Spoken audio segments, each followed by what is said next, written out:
Assalamualaikum warahmatullahi wabarakatuh. Om Swastiastu. Shalom, namo buddhaya, salam kebajikan bagi kita semua. Nah, sebelumnya kita kenalan dulu ya. Nama aku Aini Nurwala dengan NPM 2216021100.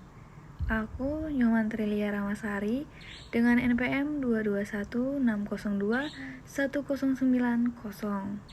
Nah, tujuan kita buat video ini selaku tugas UAS mata kuliah Tata Kelola Keuangan dengan dosen pengampu Bu Lili. Nah, di sini kita akan membahas tentang perdagangan internasional.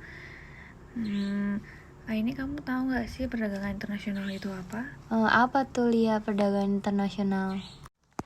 Perdagangan internasional ya? Iya. Nah, sebelumnya perdagangan dulu nih. Perdagangan kan merupakan proses tukar-menukar barang atau jasa dan dapat dilakukan dalam skala nasional maupun internasional. Jadi, dapat diartikan perdagangan internasional merupakan kegiatan yang berkaitan dengan transaksi barang atau jasa yang terjadi antara suatu negara dengan tujuan memperoleh keuntungan. Terus kalau buat manfaat perdagangan internasional itu apa Lia? Manfaat perdagangan internasional ya.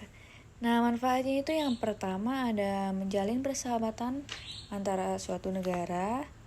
Yang kedua, memperoleh barang yang tidak dapat diproduksi di negeri sendiri.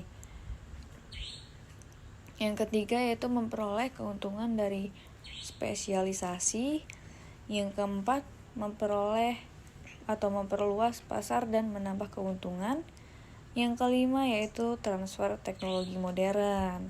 Itu ini. Oh gitu Li. Kalau untuk tujuan utama dari perdagangan internasional apa? Nah, tujuan utama perdagangan internasional itu adalah komersial. Meskipun juga dapat terjadi hubungan antara pedagang dan konsumen, namun komoditas yang diperdagangkan digunakan untuk kepentingan produksi. Mata uang yang biasanya digunakan dalam perdagangan internasional yaitu mata uang yang kuat seperti dolar Amerika Serikat dan dolar Singapura. Hasil perdagangan atau ekspor digunakan sebagai sumber devisa bagi negara-negara yang terlibat dalam perdagangan tersebut dan mempengaruhi kemampuan negara dalam hal keuangan atau moneter. Perdagangan internasional itu juga memiliki faktor pendorong loh ini. Kamu bisa jelasin nggak? Jadi faktor pendorong perdagangan internasional itu ada faktor alam atau potensi alam, terus ada untuk memenuhi kebutuhan barang dan jasa dalam negeri, keinginan memperoleh keuntungan dan meningkatkan pendapatan negara, adanya kesamaan selera terhadap suatu barang, keinginan membuka kerjasama, hubungan politik dan dukungan dari negara lain. Selanjutnya, adanya perbedaan kemampuan penguasaan, ilmu pengetahuan, dan teknologi dalam mengolah sumber daya ekonomi. Adanya kelebihan produk dalam negeri, sehingga perlu pasar baru untuk menjual produk tersebut. Adanya perbedaan keadaan seperti sumber daya alam, iklim, tenaga kerja, budaya, dan jumlah penduduk yang menyebabkan adanya perbedaan hasil, produksi, dan adanya keterbatasan produksi. Terus ada penghambatan perdagangan internasional. Perdagangan internasional merupakan salah satu cara bagi negara untuk meningkatkan perekonomian.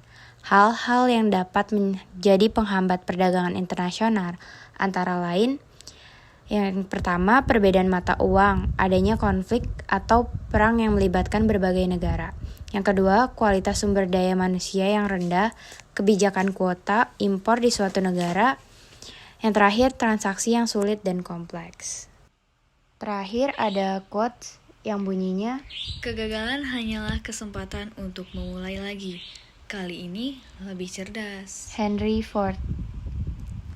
Thank you for watching. Sekian dari kami. Wassalamualaikum warahmatullahi wabarakatuh.